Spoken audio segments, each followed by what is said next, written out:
you obviously saw the biopic teaser. Yes, I did see the teaser indeed. I already gave my thoughts on this already three, four damn times. So, what's your thoughts on it? What do you think?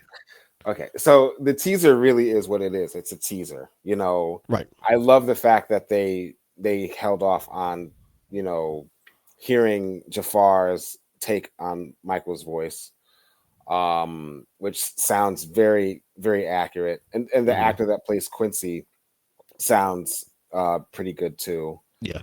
Um, I love just the propping of all of the performance elements.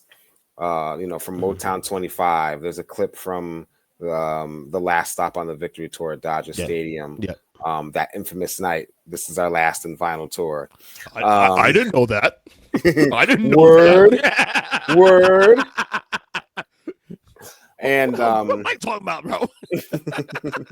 that's like when he made the announcement. Oh, all my money! I'm giving all my money from the tour to charity. I was like, we don't have to give ours, do we? But that, clips from the Bad tour, clips from the Thriller video, the Beat It video. Mm-hmm. Of course, Branca had to, get his little cameo in there Well, with. there's a lot of like feelings about John Branca and his involvement in this. It is Listen, what it is, bro. it is Just what it state is. that's it. Yeah, but in terms of the teaser, I'm very pleased. I'm like I said, I'm cautiously optimistic because biopics are notorious for taking artistic liberties. You've spoken about this on the show a few times, actually. Yeah, Biopics and the problems with biopics. yeah, and so I don't expect this one to be any different. There's going to be some artistic liberties. There's going to be some composite characters, um, and that's going to be hard for people like us because we're big diehard Michael fans, and for me, I'm a notorious bullet counter when it comes to music biopics and just biopics in general. Yeah. Like, so, and that leads me to the fact that the movie is being produced by Graham King, the person that produced the Bohemian Rhapsody film, and I had a lot of problems with So did the I. inaccuracies in that I did an film. entire episode on the show somewhere where I discussed all the parts of the movie that maybe it's Yeah, been a segment of the show of the episode, but a dude, large I'm part of just it. like, it's like, yeah, I mean, just the laundry list is like, okay, like, why are they playing Fat Bottom Girls for their 1974 tour in America when that song didn't come out until 1978? Why are Right. they acting like they wrote We Will Rock You in 1980 when they were in Madison Square Garden when they wrote that in 77. 1987? Right. Why are they acting like Freddie Mercury went solo and broke the group up when Roger and Brian both did solo albums already, and Exactly. Live Aid came out like 6 weeks after the last date of the Works tour, Yeah. and I understand it. Then they propped up the whole Freddie has AIDS thing to sort of like raise the stakes for Live Aid, even though Freddie didn't know he had AIDS until 2 years after Live Aid, and he didn't Exactly. tell the band until a Exactly. year and a half after he got diagnosed. So it's Mm-hmm. just, so I had some like those are things that didn't need. You see the casual fan, and I'll say again, as someone who Michael and Queen are two of my top three favorite artists of all time. Mhm. Okay, other was Metallica, obviously.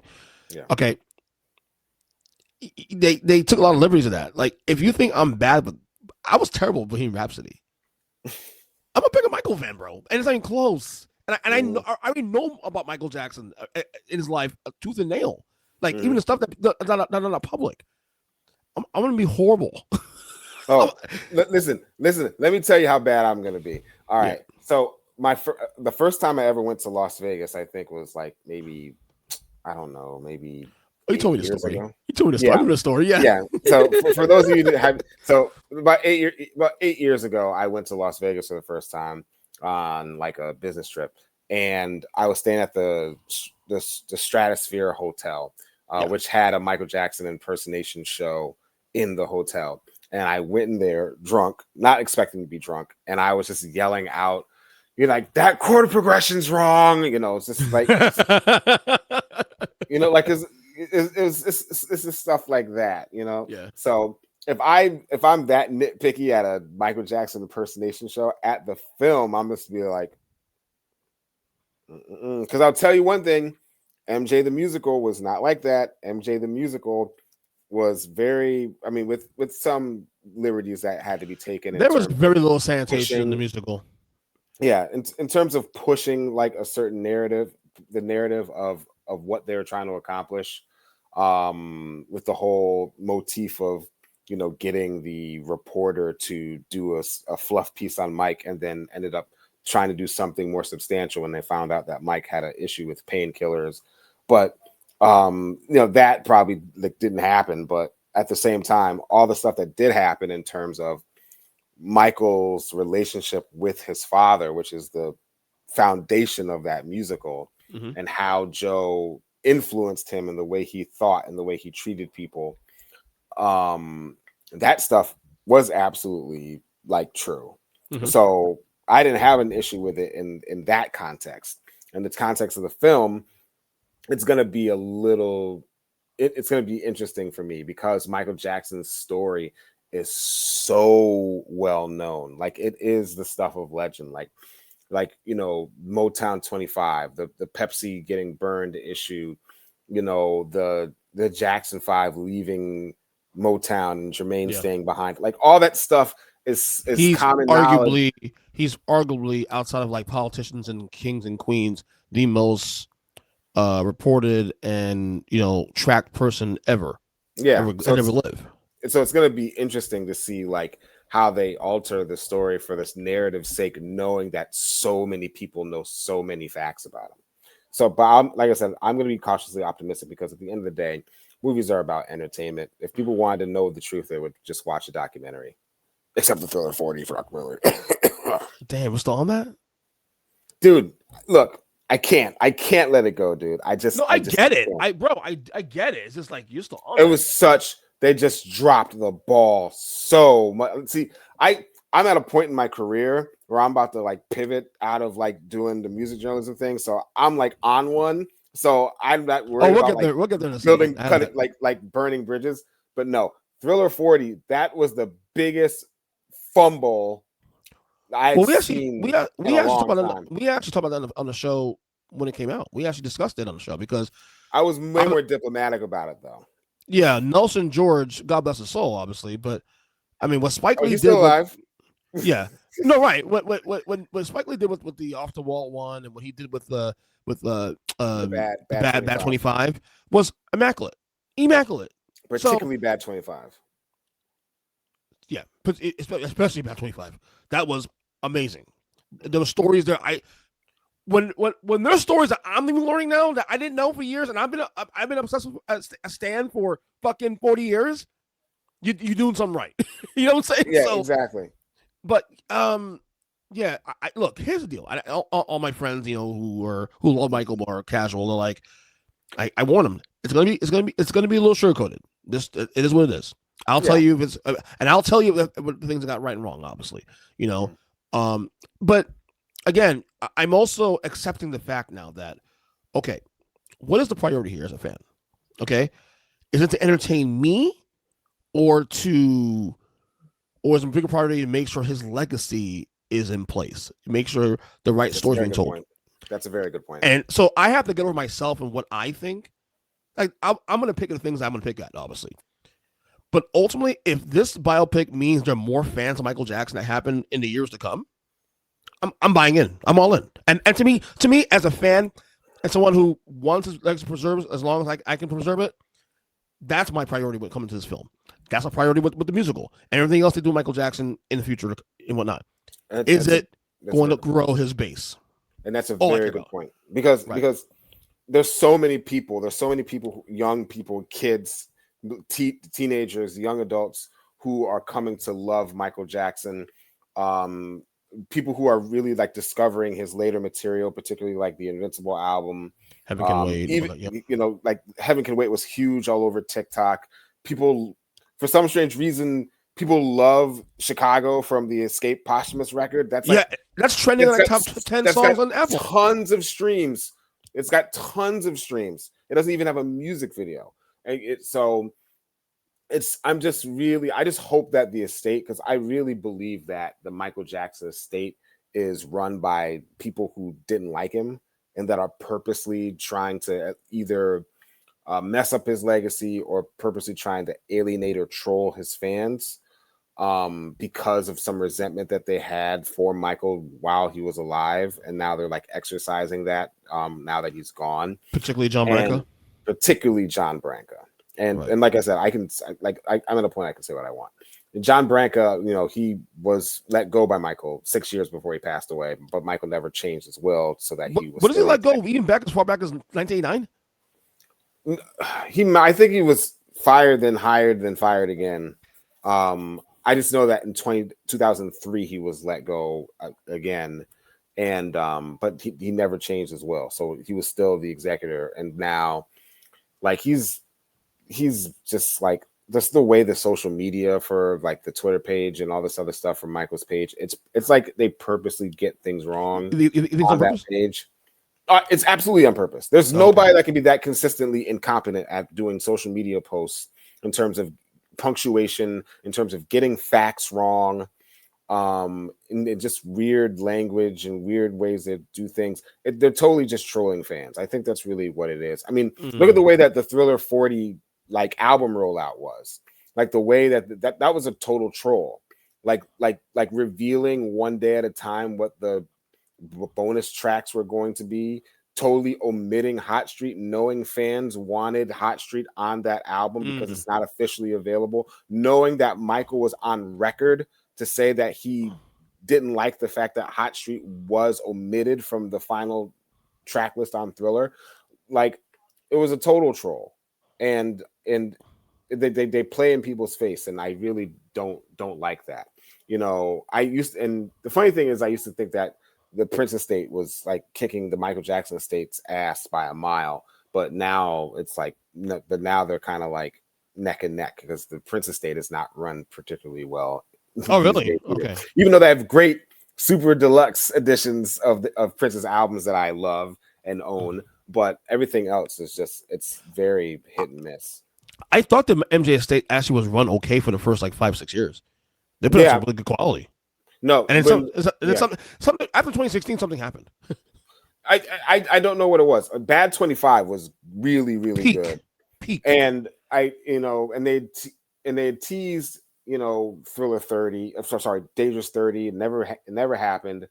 Obviously, the Leaving Neverland thing put things on ice. The pandemic, the lawsuit about over the Casio tracks.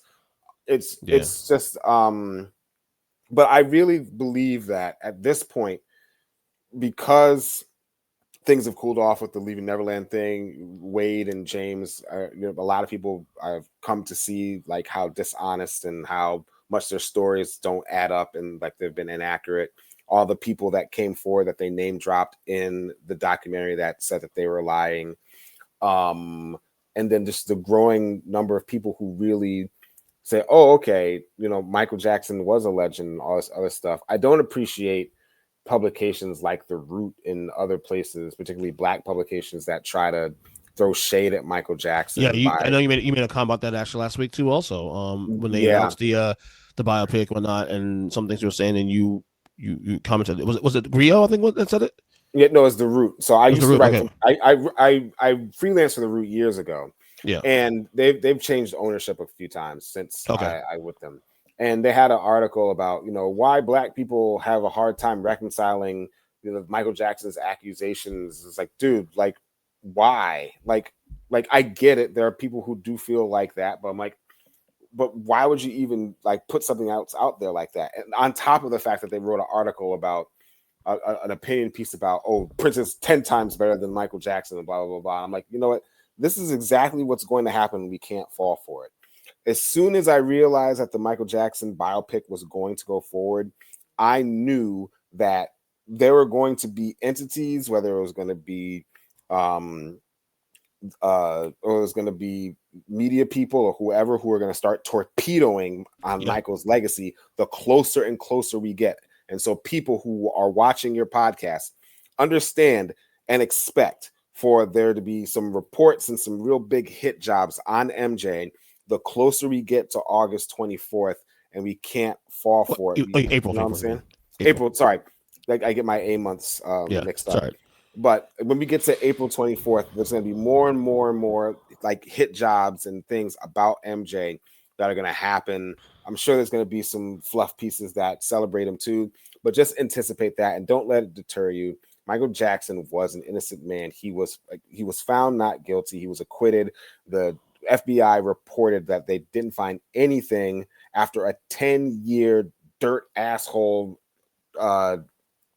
investigation of him across several continents. So, you know what I'm saying? If you look, all I'm going to say to you is like, just do the research, like for real. Don't be one-sided about it. Yeah. If you still think what you think about MJ after you've heard both sides, I can respect it, but don't make up your mind after only hearing one side. And that's for people who also believe that Michael Jackson was innocent as well. I gotta say though, the reception for the teaser when it came down and everything since then the last 2 weeks, it's been amazing. And not just with fans. Obviously the hardcores are going crazy. Obviously, you know that. But even some of the people a little outside that bubble, like exceeded expectations. Yes, people are like texting me and they're like, "Oh my god, I'm excited for this movie! I can't wait to see it. Can I go see it with you?" No. I got to see it alone. My wife is the only person that can go with me to see that movie. I'm gonna be a mess. Let me ask you. Okay, so what do you expect like the day of in terms of the audience? Like, I'm thinking of it's gonna be a Black Panther situation. Remember when Black Panther came out in 2018 and everybody came out with the African garb? Do you think people are going to dress up like Michael? They're going to wear the Michael Jackson t-shirts and things? Because I'll tell you something. Over the summer, I was able to watch a screening of the Prince's Sign of the Times concert film in IMAX at Kips Bay Theater on 34th Street. Yeah. Lots of people came dressed in Prince cosplay. Just to see him in an IMAX theater. You know what I'm saying? By the way, I would have gone to that if I wasn't out of town. I wanted to go to that, but I was in New York at the time. I was on vacations and I couldn't go. But it was, I mean, the movie was available all over the country, but the main premiere was in New York. And there are people who were just dressed up like Prince, like usually there is. Just like when I go to, these DJ Spinner Soul Slam parties, that's Michael Jackson and Prince parties. There's lots of people who are dressed up like both. There are Soul Slam parties where it's just Prince, or Forever Michael parties where it's just Michael, and there's lots of cosplay, of both people. I expect to see some of that, but I can't wait to see people in their Michael Jackson gear. I know I have my Michael Jackson shirts that plenty to choose from that I'm gonna go me see. Too. Sit right here, like a couple, that's like 4 or 5 here. Let me ask you this question though, EJ. Go ahead. Let's say that the estate actually is on some I want to do good type of stuff. What are some projects that you think that they should cross-pollinate with the release of the biopic? Because I'm telling you, if the estate is smart, they're gonna probably want to do something to capitalize on the bigness of this biopic, beyond just doing like a generic soundtrack. So next year would also fall the Dangerous 35-year anniversary. Next year. Yes. And there's a lot of material. A lot of them has leaked on the internet for years. From that album that you can repackage easily as a reissue. It is not that hard. That hard. Absolutely. I mean, hell, I would love for them to repackage the rehearsal footage. The rehearsal footage for Dangerous has been out there for the rehearsal footage of Remember the Time is great. The songs that he did not do on the tour. He just rehearsing it to see if we can try it out. You can also do if you want to get really slick with it. 25th anniversary is Invincible. Listen, if there's things there to take out, I think it's time for a ripe reappraisal and re-release of Invincible. I think that if they're smart, they will do a full-on single release of Heaven Can Wait with a short film, and do a world premiere to try to get that thing in the top 10 on the Billboard Hot 100. I think that there are plenty of people who love that song. Like I said, it blew up on TikTok heavy. It became big in a whole new audience, a whole new generation. We have these conversations about, 4-song runs on albums. People are talking about that 4-song run on Invincible, Break of Dawn, Heaven Can Wait, You Rock My World, Butterflies. People 25 to 35, they gush over that run and that album in general. And I think that if the estate is smart, they will capitalize on that. They'll see that the yearning for that song. They'll see, like I said, the numbers for Chicago. If they want to do a video for that, that's the thing. Because they did a video for like Hollywood Tonight and Love It Never Felt So Good and stuff, and that's fine.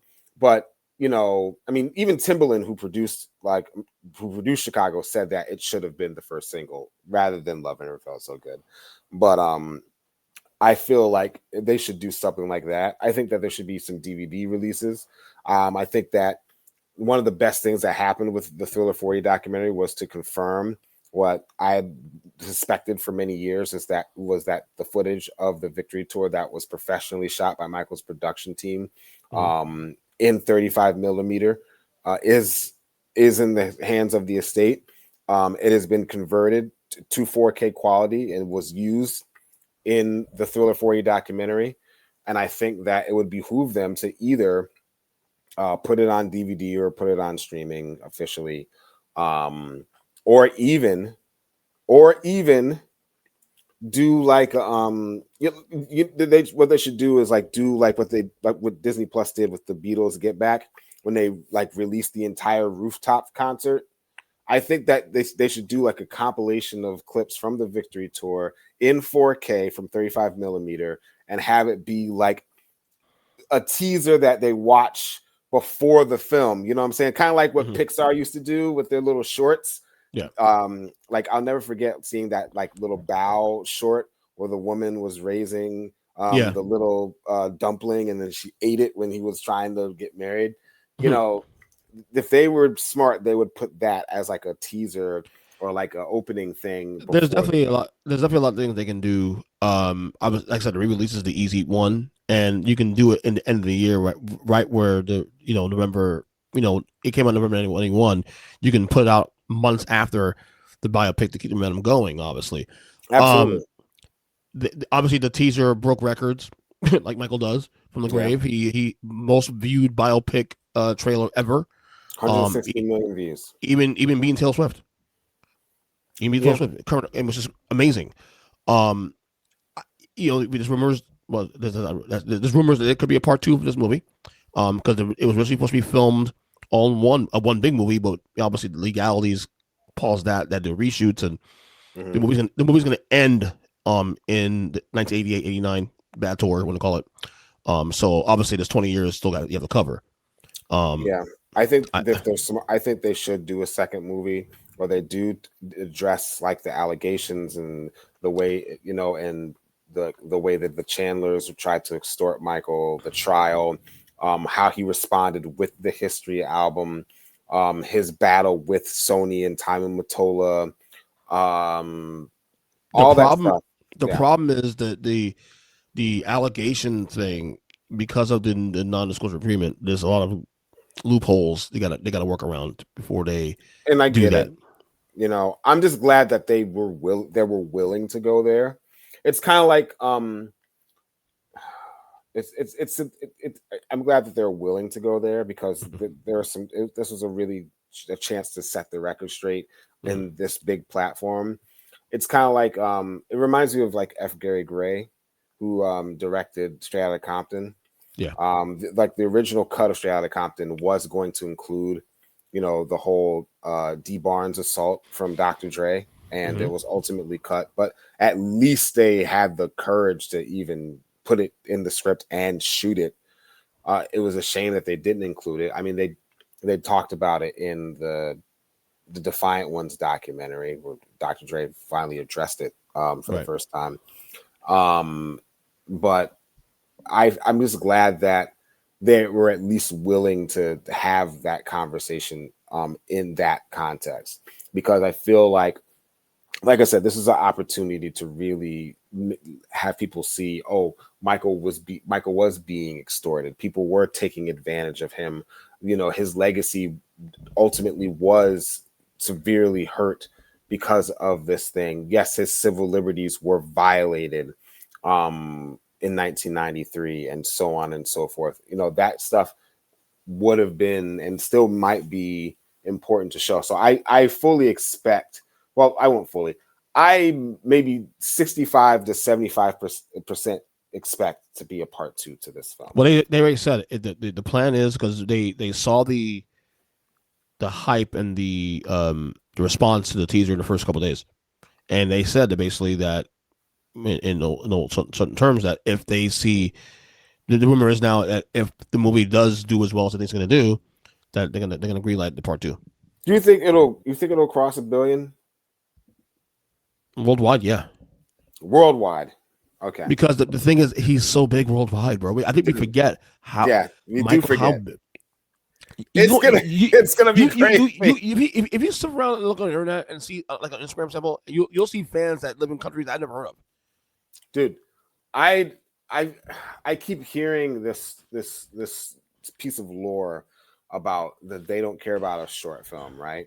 Where Michael was supposed to go into this neighborhood in Brazil to shoot the video, that part of the video. Mm-hmm. This is not the prison one that was the second one we shot. The one that's got 1 billion views on YouTube. Yeah. And apparently the Brazilian police wouldn't go into the neighborhood because it was run by the cartels. Right. But Spike Lee sent an assistant to speak to the drug kingpin, and he promised Michael Jackson's security, which is insane. Right. And the funny thing about that is that like a few weeks ago, Matthew Knowles was interviewed, and he was asked Beyonce's about father, right? Beyonce's father and ex-manager of her and Destiny's Child. And the interviewer asked him about putting in a love song, a duet between Alicia Keys and Beyonce, that a music video was shot in Brazil that ultimately was never officially released, despite the fact that there was a lot of hype over it. And Matthew Knowles disclosed that, the record company wouldn't pay the gangsters to let them shoot in the video, the villa, and so they had to get in the helicopter and fly away. And it just immediately made me think, like, see, they don't have the juice. Like, see, they should have just went. See, Michael and them had the juice to go pay the drug dealers, or the drug dealers didn't even want the money. They're just like, dude, we're just a fan. We'll just do it on the strength. It's the influence, bro. It's the influence. That to me is crazy. That would be so dope to put in the part 2 of the Michael Jackson biopic. Is Spike Lee and his assistant going to the drug kingpin to ask for security? And you know what's funny? That's a scene also you can take liberties with, and absolutely, it'd be okay. I can only imagine the liberties they would take. You can go comedic, you can go serious, you can whatever. You can be creative with it. I love it. It'd be okay. You know what I mean? So look, I think this was gonna be a hit. Like I think that I love seeing the hype. People so excited about Michael again. Yeah, that's fantastic. It's a testament to. It's a testament to what going through 2019, the Leaving Neverland thing, and all that stuff, and even stuff before that, and us being fans as long as we have, and living through those ordeals because we're invested like that. Because it was dark for a long time, and then, but like I said, slowly but surely things picked up. Once MJ the Musical was a huge hit, and then it won all those Tony Awards, and I knew at that point. Yes, Michael's legacy is getting back to the point where it's being fixed now. I mean, the musical is a huge hit on Broadway. It's bringing in tons of money. They've got a national tour. They've got a Germany. They're worldwide now. They're worldwide now. They're in Australia. They're in Europe. They're in Germany right now. They're in the UK's got a company doing MJ the Musical. It's just like I said. They're rolling. They are rolling, and they're raking in money, even though Miles, who played the original Mike, has long left, the cast to move on to do films. But dude, I just love to see it. And then just to see these kids on TikTok, seeing kids still loving Michael Jackson and having the infamous Michael Jackson phase where everyone dresses up like him. And I'm like, dude, he's been dead since 2009. His last album was 2001. And people still watch Motown 25. They still watch what it is. Ed Sullivan, and they just like emulate him like he's a new artist. And here's the reason why it's that way. Well, whether you love or hate him, he's a fascinating individual. His story is fascinating. So Yeah. it's easy to at least be interested in who the hell this guy is. His story is fascinating. I mean, even the bad stuff, the Ligo and all that stuff, that's fascinating. Even if you don't like the guy, like it's like seeing someone like, oh, I don't get it. And whether or not you invest or not in a good way or bad way, it's up to you. But he's a very interesting person. So that alone is an advantage. Yeah. It's that simple. It's really that simple. But then you also, the music is what it is. It's phenomenal music. So and the fact that translates. Yeah, and the fact that he only put out like an album every 4 years, like after he was an adult, and he still was able to make the impact that he did with a catalog that might be a little thinner than some of his contemporaries, that speaks volumes. And he sold more than all of them, doing less. Yes, exactly. And that speaks volumes also. The fact that he's outsold, and you can talk about the Thriller thing. Oh, Thriller sold so many. Like, dude, Michael has Off the Wall is almost diamond. Bad's diamond. Dangerous is about to be diamond also.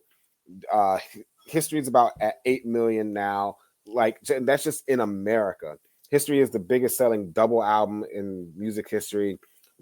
Blood on the Dance Floor is the biggest selling remix album in music history. Bad is like the 6th biggest selling album of all time. Dangerous used to be number 2 for a while. Yeah, Dangerous is the biggest selling New Jack Swing album of all time at 32 million worldwide. It's just like he knew how to get people to love his music, whether it was from the music itself, from the performance, and the marketing. And so, that's just a perfect storm that we just can't see now in the age of social media. You know what I'm saying? People, there's no mystique.